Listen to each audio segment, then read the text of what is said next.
আজকে ট্রিপ হয়ে গেল ময়মনসিংহ পপুলার হসপিটালে। আর আসার সময় এই 4-5টা মেয়েকে দেখে আমি ক্রাশ খেয়ে গেলাম। তো আসসালামু আলাইকুম guys, welcome to my new blog. আশা করি সকলেই ভালো আছেন, আপনাদের দোয়ায় আমিও ভালো আছি। আর আজকে আমি ভিডিও শুরু করছি ঘাটাইল কলেজ মোড় থেকে। আর এটা হলো আমাদের ঘাটাইল, আর এটা হলো গাড়ি। এই গাড়ি নিয়ে আজকে আমি ট্রিপে যাব। তো পার্টির জন্য অপেক্ষা করতেছি, একটা লোক আসবে। আর আমার গাড়িতে বয়স্ক একজন মহিলা আছে, সে ময়মনসিংহ যাবে। তো দেখি লোক আসছে, আমি বসে রওনা দিব এখন ময়মনসিংহের উদ্দেশ্যে। আর আমি যে রুট থেকে রওনা দিতেছি এটা হলো সাগরদিঘি রুট। আমার পিছে সাগরদিঘি দলাপাড়া চলে গেছে। আর এই দেখেন আমাদের ঘাটাইল কলেজ মোড়ের গোল চত্বর। তো আমাদের ঘাটাইল পার হয়ে মধুপুরের এই দিকে চলে আসলাম। যেহেতু আমার গাড়িতে গ্যাস নাই, সেজন্য আমি টানা গ্যাস চাপ দিয়ে নিতেছি। আর এই কাকা আমাকে অনুরোধ করে বলতেছে যেন সবাইকে আমি বলি এই জায়গায় টানা গ্যাস দিতেছে। আর ওই দেখেন ওই দুইটা গাড়িতে আর কি টানা গ্যাস আনা হয়েছে আরেক জায়গা থেকে। তো এই জায়গায় টানা গ্যাসের দাম মোটামুটি 50 থেকে 54 টাকা পর্যন্ত নিল। আর এটা হলো মধুপুর গড়। একটু আগে আপনারা খেয়াল করেছেন কিনা জানি না, ওই যে রাস্তার পাশে বানর খেলা করছিল। তো দেখেন মধুপুর গড়টা মোটামুটি অনেক সুন্দর আছে, ভালোই দেখা যায়। আর রাস্তার পাশ হনে আরও সুন্দর হয়েছে। এই জায়গায় আগে অনেক ডাকাতি হইতো, দেখা যাইতো 4-5টা গাড়ি একসাথে কইরা তারপর পুলিশ এই মধুপুর গড়টা পার করে দিত। প্রচুর ডাকাতি হইতো, নাম করা একটা জঙ্গল ছিল এক সময়, এখনও আছে। তো মধুপুর পার হয়ে মুক্তাগাছার এই দিকে চলে আসলাম। আর দেখেন রাস্তার কি অবস্থা।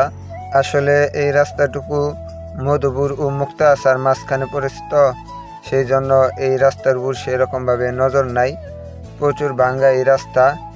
এই রাস্তাটা মোটামুটি ভালোই 4-5 বছর ধরে কাজ করতেছে, কিন্তু এই জায়গাটুকুর মধ্যে কাজ হইতেছে না অনেক দিন ধরে।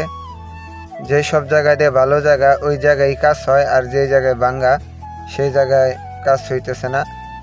কি যে বলবো, আমার তো মনে হয় 5 আগস্টের পর থেকে কন্ট্রাক্টর পলাইছে, যার কারণে রাস্তার কাজ হইতেছে না। তো বলতে বলতে চলে আসলাম মুক্তাগাছা। আর এটা হলো মুক্তাগাছা। মুক্তাগাছা থেকে একটা বাইপাস সড়ক হইতেছে, ওই সড়কটা ক্লিয়ার হয়ে গেলে তারপর একটু এই রিক্সা সিএনজি থেকে বাঁচবো। তো কোনো রকমভাবে কষ্ট মষ্ট করে পার হয়ে আসলাম মুক্তাগাছা বাস স্ট্যান্ড।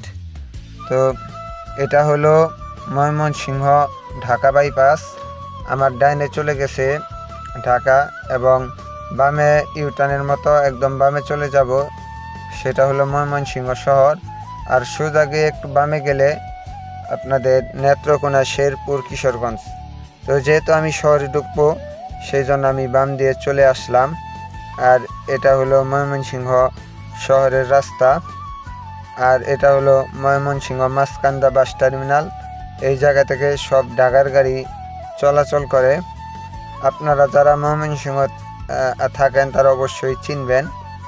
আর দেখেন ময়মনসিংহ অনেক বড় বড় বিল্ডিং হইতেছে, অনেক বড় বড় ফ্ল্যাট হইতেছে, মোটামুটি ভালোই উন্নত হয়েছে।